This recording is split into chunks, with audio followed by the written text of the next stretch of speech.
Assalamualaikum warahmatullahi wabarakatuh. Perkenalkan, kami dari kelompok 2 Manajemen Resiko Bisnis. Di sini kami akan memperkenalkan diri terlebih dahulu, guys. Kok jadi aneh sih, Bang? Cut, guys. Iya tadi. Udah 3. Hai. Assalamualaikum warahmatullahi wabarakatuh. Perkenalkan, kami dari kelompok 2. Di sini kami akan membahas tentang sistem pengendalian intern pemerintah. Salah ya? Iya, bilang gue. Sorry guys. Assalamualaikum warahmatullahi wabarakatuh. Perkenalkan, kami dari kelompok 2 bisnis manajemen resiko. Di sini kami akan membahas tentang resiko sistem pengendalian intern pemerintah. Jadi sebelum kita membahas itu lebih lanjut, ada kalanya kita perkenalan terlebih dahulu. Perkenalkan, nama saya Meti Panggabean. Di sini saya akan menjadi host yang paling cantik. Dan di sini ada 1, 2, 3, 4, 5 berlima akan memperkenalkan diri terlebih dahulu dari Ya, perkenalkan nama saya Muhammad Torik Wajrianto sebagai apa ya? Nggak tahu. sebagai narasumber ya guys. Oh, iya, itu. Ya. Terus selanjutnya Saya Rela Rahayu sebagai narasumber juga. Saya Sri Wahyuni sebagai narasumber juga. Saya Sitina Fazria sebagai narasumber juga. Dan saya Santika sebagai narasumber juga. tapi emang benar ya guys ya, kalau seandainya ada pepatah yang mengatakan tak kenal maka tak sayang. Jadi kita harus kenal dulu baru bakal disayang. Yang jomblo tolong. Oke. Jadi di sini kan kita mau ngebahas tentang resiko bisnis juga. Nah, dari teman-teman mungkin ada yang asing, ada juga yang nggak asing tentang resiko bisnis. Jadi mungkin dari teman-teman yang lain, dari teman-teman yang di sini ada yang tahu nggak sih resiko? Ada yang bisa ngedefinisiin nggak sih resiko bisnis itu? Mungkin aku bisa jawab ya.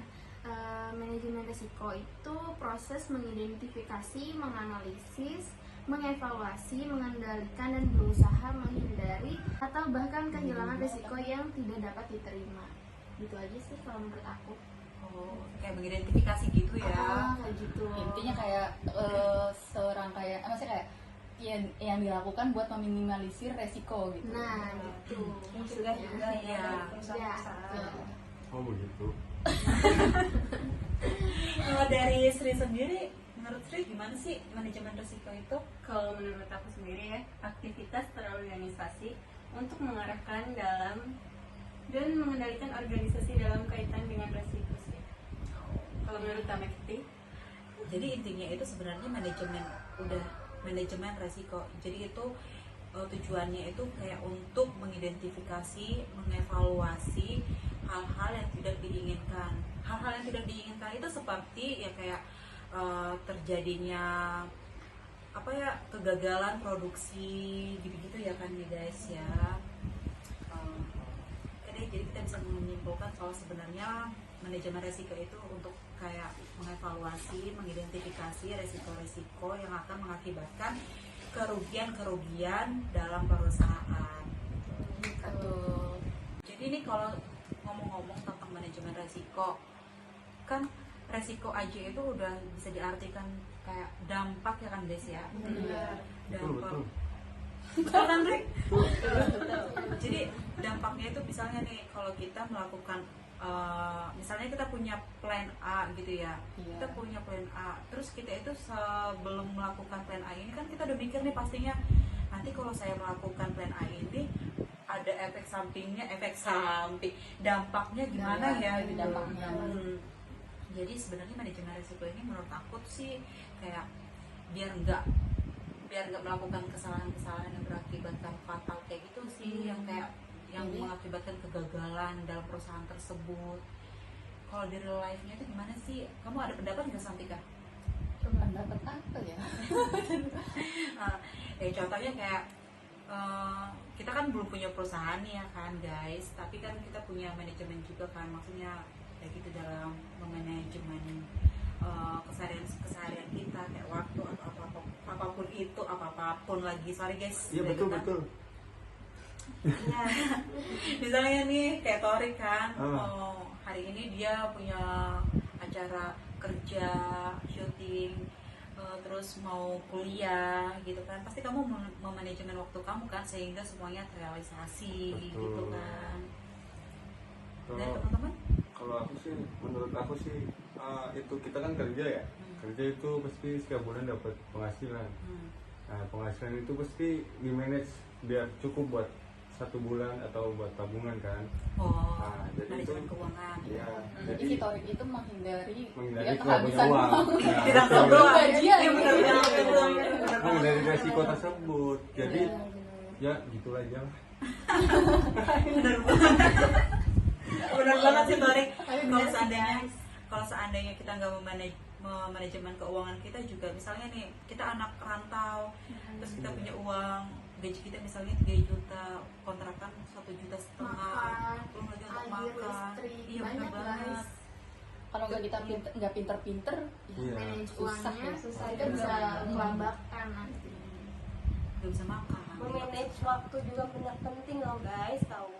Kalau misalkan kita kurang manage waktu, kita bisa sakit, kuliah nggak bisa. Mungkin itu juga penting untuk kita. Jadi harus pintar-pintar buat memanage semua itu, waktu, kerja atau kuliah dan sebagainya.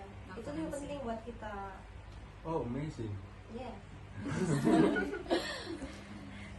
Sebenarnya pengertiannya sesimpel itu ya, tapi banyak juga orang yang salah dalam memanajemen kehidupannya mereka gitu, kayak baik dari waktu, apalagi keuangan, banyak banget tuh. Jadi sebelum kita ke topik pembahasan income pemerintah ini itu, kayaknya kita udah tahu ya basicnya ya, manajemen resikonya ya. Terus tujuan manajemen resiko itu menurut Mbak Sri gimana Mbak Sri? Oh, benar dong. Menurut aku sih ya, itu bentuk antisipasi, betul ya, biar Iya, kedepannya kita tuh lebih baik gitu, lebih menghandle semuanya agar semua planning tujuan itu berjalan lancar. Itu sih Kak menurut aku ya. Mungkin kalau yang lain ada yang berbeda, silakan. Jadi gimana nih? Torik ada masukan nggak? Oh, menurutku sih yang kayak tadi aku sampaikan ya, tentang manajemen resiko, tentang keuangan. Jadi itu kalau kita menata secara sistematis dan terstruktur, Iya. maka dampaknya tuh jadi lebih kecil untuk kekurangan di akhir bulan. Jadi kita tuh tidak bingung tentang cari pinjaman termasuk gitu ya, nggak bingung lah, maksudnya dalam artian nggak kekurangan dalam segi keuangan gitu. Cukup lah ya guys. Cukup lah ya maksudnya ya. Akhir bulan. Iya. Jadi pas di akhir bulan itu nggak kelabakan pinjam sana pinjam sini guys, nggak pinjol. Makanya itu penting makanya juga banget. nggak nasi garam doang. Itu penting banget guys, makanya kita harus kita terapin di kehidupan sehari-hari juga, itu penting. Kalau tadi kan ada juga tuh contohnya dalam manajemen waktu. Menurut Santika gimana tujuannya? Iya, seperti yang Kak Raela sampaikan ya, kalau manajemen waktu kan penting banget ya. Pasti. Banget kan. Iya. Minutes. Ya contohnya sih kalau misalkan kita nggak mau telat gitu kan, kita menghindari resiko telat pergi ke kampus atau pergi ke kerjaan, jadi kita bisa berangkat lebih awal gitu dari rumah atau dari kontrakan. Terus apa lagi ya? Apa lagi? Ada yang bisa nambahin nggak? Mungkin bisa bagi waktu kalau kita bisa manajemen resiko ini waktu. Tujuannya itu, jadi biar kita ada yang nggak telat gitu. Jadi waktu yang harusnya kita mau ke kampus kita nggak telat, sehingga nilai kita juga nggak jelek gitu. Terus juga kan kita kan nggak tahu ya apa kendala-kendala yang ada di jalan, seperti misalkan ban bocor atau ada kendala apa, bensin habis gitu kan, kita dorong-dorong dulu waktunya gitu kan bisa aja. Kalau kita berangkat lebih awal kan kita jadi punya waktu ini apa sih namanya, waktu luang gitu, nggak terlalu mepet sehingga bisa menyebabkan kalau kita tuh bakalan telat. Jadi gitu. Oke. Sekarang kita akan masuk ke manajemen risiko dan sistem pengendalian iklan pemerintah.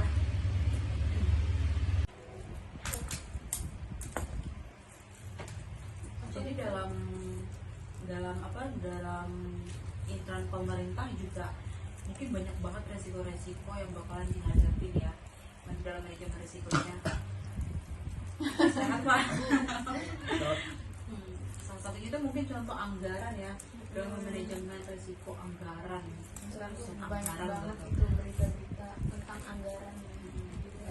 Anggarannya kenapa tuh? Anggaran untuk pembangunan jalan, terus ada anggaran apa lampu Iya, pocong yang yang gagal. ada lagi tuh yang apa yang kemarin tuh yang bambu yang di Jakarta. Iya. Iya, berapa miliar sih guys? 3 M ya kayaknya ya. Tuh dia cuma bertahan 3 bulan doang. Kan langsung busuk, kan nggak sesuai tuh. 3 miliarnya hilang membusuk.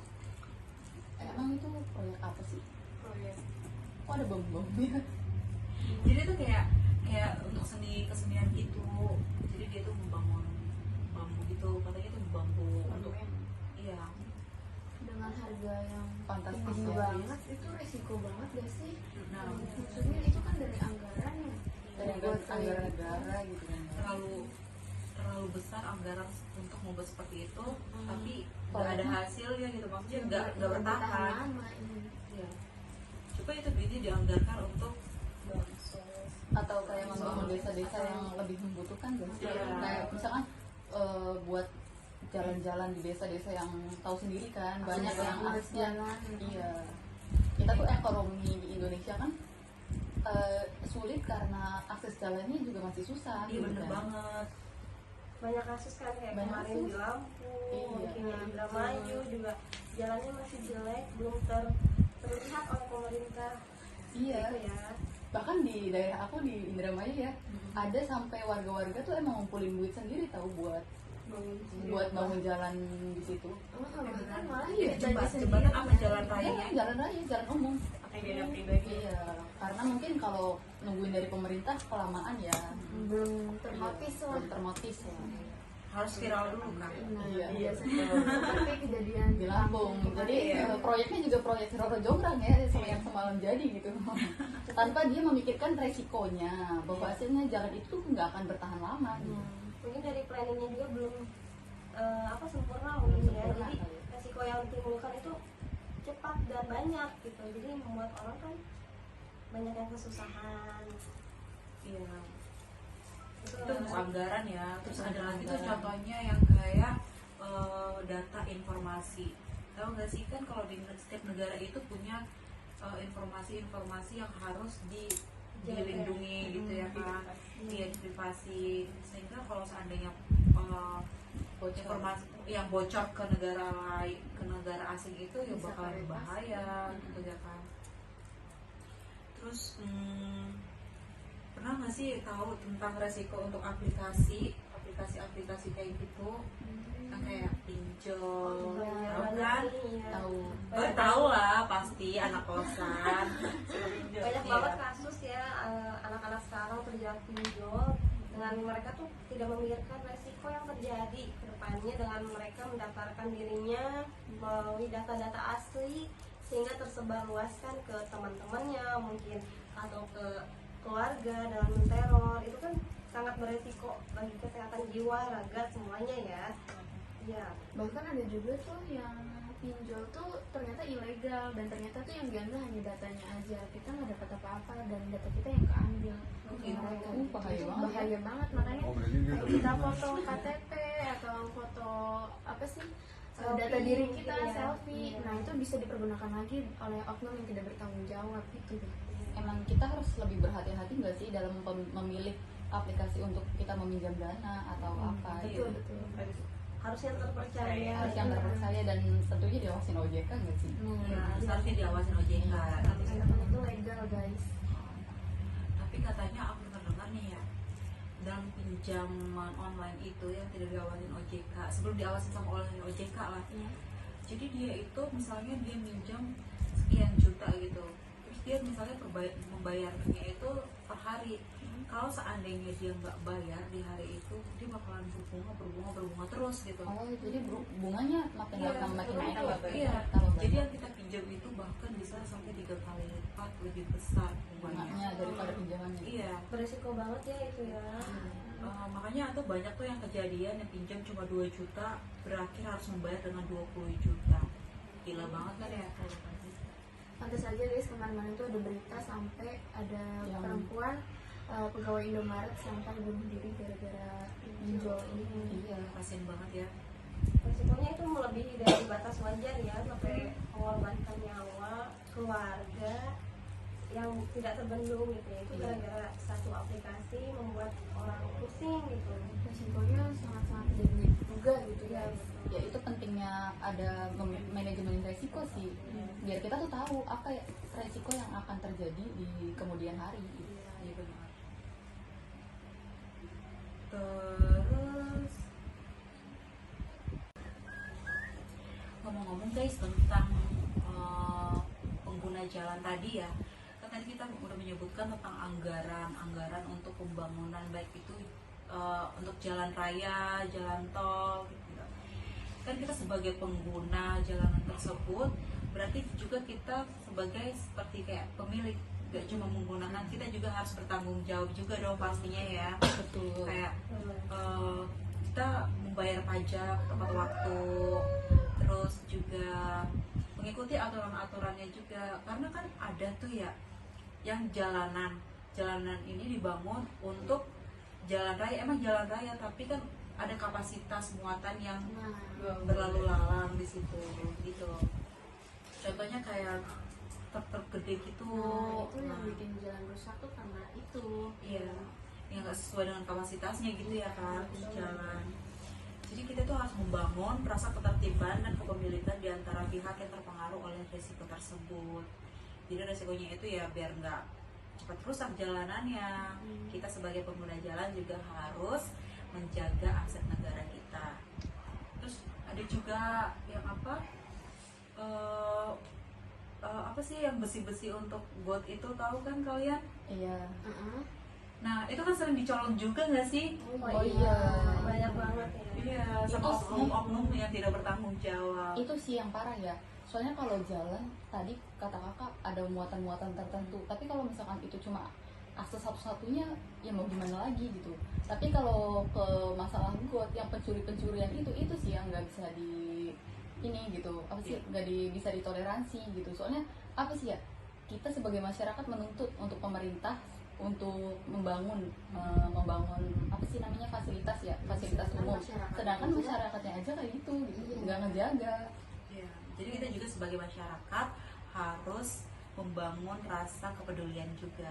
Iya. Karena kalau seandainya itu kan tutupan got, kalau itu dicabut, terus ada orang yang lagi jalan terus meleng, Bahaya banget. masuk, berbahaya juga buat kita. Iya. Yang dirugikan kita juga, ya kan? Betul. Jadi jangan hanya menuntut pemerintah guys, tapi kita juga harus menjaganya.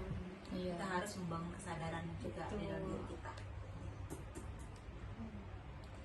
Kalau udah kayak gitu kan resiko lagi ya, resiko kecelakaan ada gitu kan.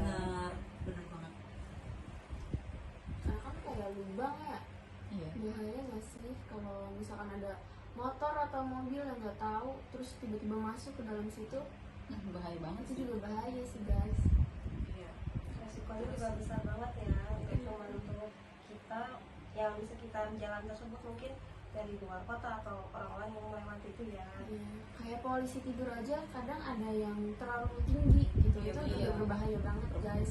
Kayak gitu ada di Jakarta Pusat kalau nggak salah, pernah masuk berita juga ada polisi tidur itu terlalu tinggi dan warnanya itu samar. Polisi tidur itu nggak kelihatan kalau dia tuh polisi tidur kalau dari jauh. Iya. Itu bikin jadi kecelakaan buat para pengguna jalan. Apalagi kalau malam-malam ya, misalnya Betul. Polusi tidurnya tuh warnanya itu sama dengan kayak warna jalan raya aspal gitu ya. Iya. nggak ada tanda gitu. Lebih tinggi lagi. Terus tinggi banget. Oh itu bahaya banget sih guys.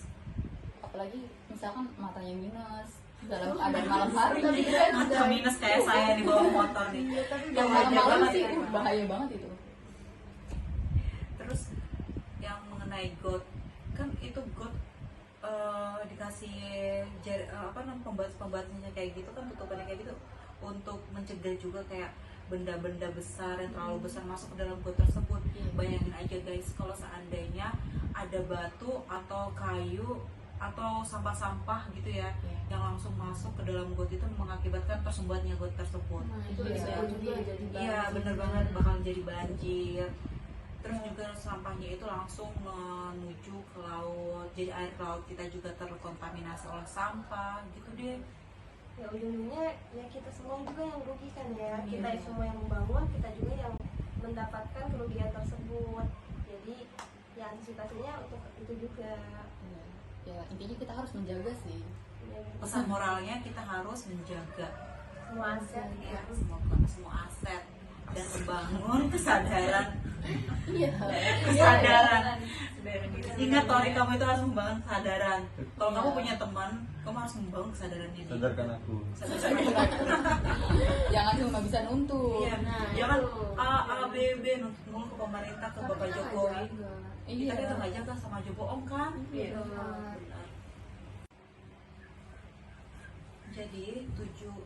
Jadi apa namanya? Kesimpulan. Jadi kesimpulannya, dalam penerapan manajemen risiko baik itu intern pemerintah dan kehidupan sehari-hari ya guys ya, sangat-sangat penting untuk diterapkan. Kalau di dalam intern pemerintah juga mungkin banyak banget juga yang harus dipertimbangkan, seperti kayak kemungkinan peristiwa, konsekuensi, lalu kompleksitas, konektivitas, juga faktor faktor terkait waktu, efektivitas kendali yang ada, lalu tingkat sensitivitas dalam kepercayaan. Betul apa betul? Betul.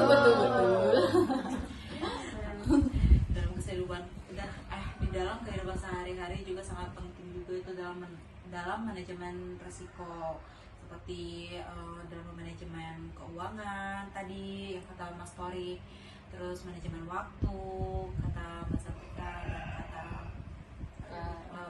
Rere. Kesimpulan apa lagi ya? Banyak sih ya.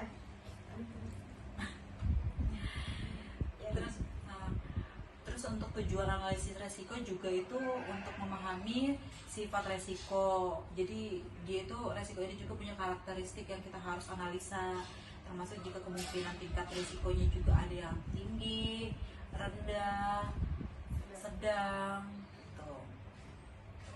Banyak banget ya berbagai macam tingkat resikonya ya. Pokoknya kita harus harus banget lah menerapkan pentingnya manajemen risiko itu. Baik dalam kehidupan sehari-hari ataupun yang mencakup pemerintahan, atau kita semua juga, Dan juga dan dalam berdampak ke perusahaan. kita semuanya. Itu untuk menghindari kemungkinan-kemungkinan yang nggak diinginkan ya. yang akan terjadi gitu. Sebagai makhluk hidup sosial, kita harus bekerja sama di dalamnya, menjaga semuanya. Karena kan kita nggak bisa itu hidup sendiri ya kan. Jadi kalau misalkan dilakukan secara bersama-sama, lebih cepat, lebih mudah, lebih baik ke depannya. Benar banget tuh.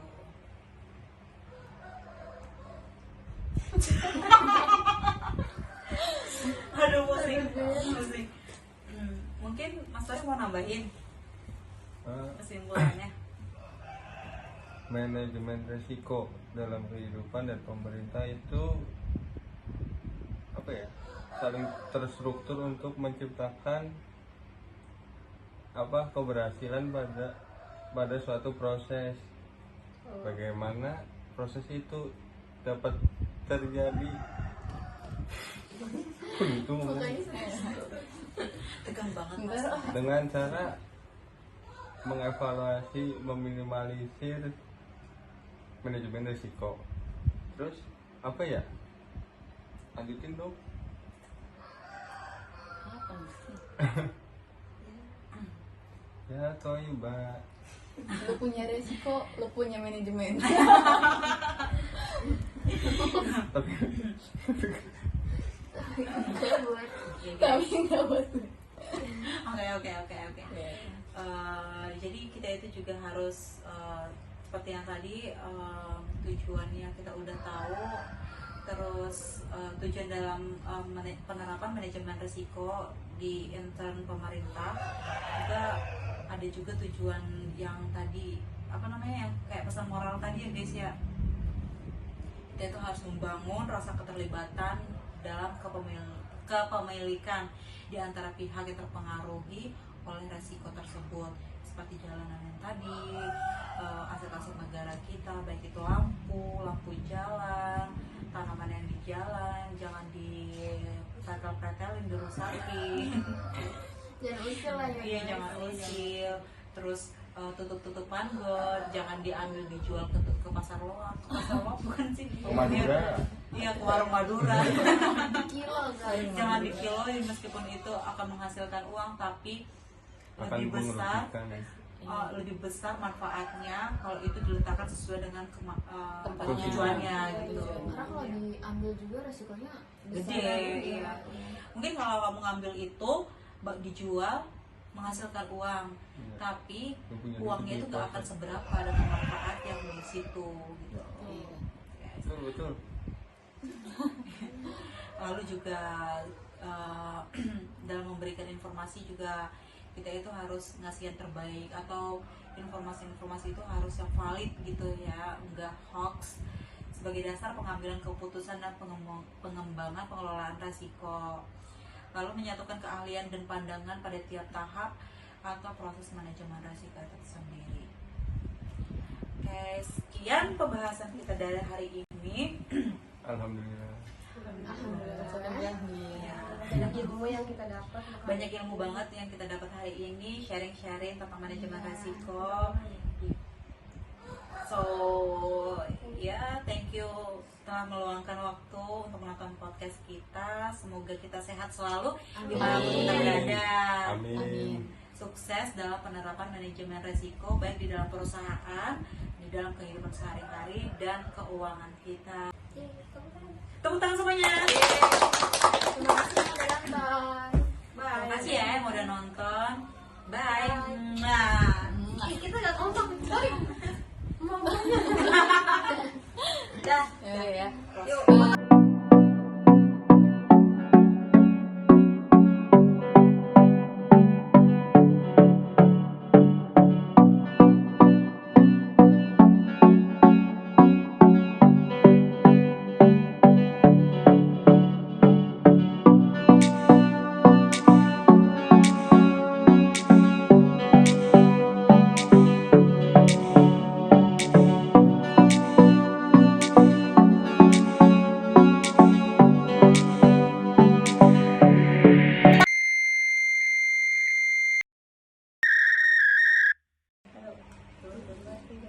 Hai. Assalamualaikum warahmatullahi wabarakatuh.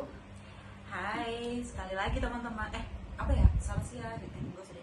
Coba ya, grup ini bercanda dulu ya. Iya. Di sini kami dari kelompok 2. Perkenalkan, kami di sini dari kelompok 2, tim manajemen risiko bisnis, akan membahas tentang apa? Manajemen Risiko. Manajemen mana sih? Sistem pengendalian intern manajemen pemerintah. resiko, Risiko, sistem itu pengendalian pengendalian intern intern. pemerintah. Di sini kami akan membahas tentang sistem manajemen risiko pengendalian intern pemerintah. Tapi sebelum kita membahas ke lebih dalam, ada kalanya kita perkenalan terlebih dahulu. Karena ada kata pepatah yang mengatakan, tak kenal maka tak sayang, kalau udah kenal maka disayang. Nggak boleh. Gitu ya. Perkenalkan, dan saya dulu, saya Meti Panggabean. Di sini saya akan menjadi host yang paling cantik, dan di sini ada teman saya. Saya Muhammad Tariq Wajrianto. Saya Rela Rahimani. Saya Sri Wayuni. Saya Siti Nurfazliah. Saya Sandika. Selamat sore.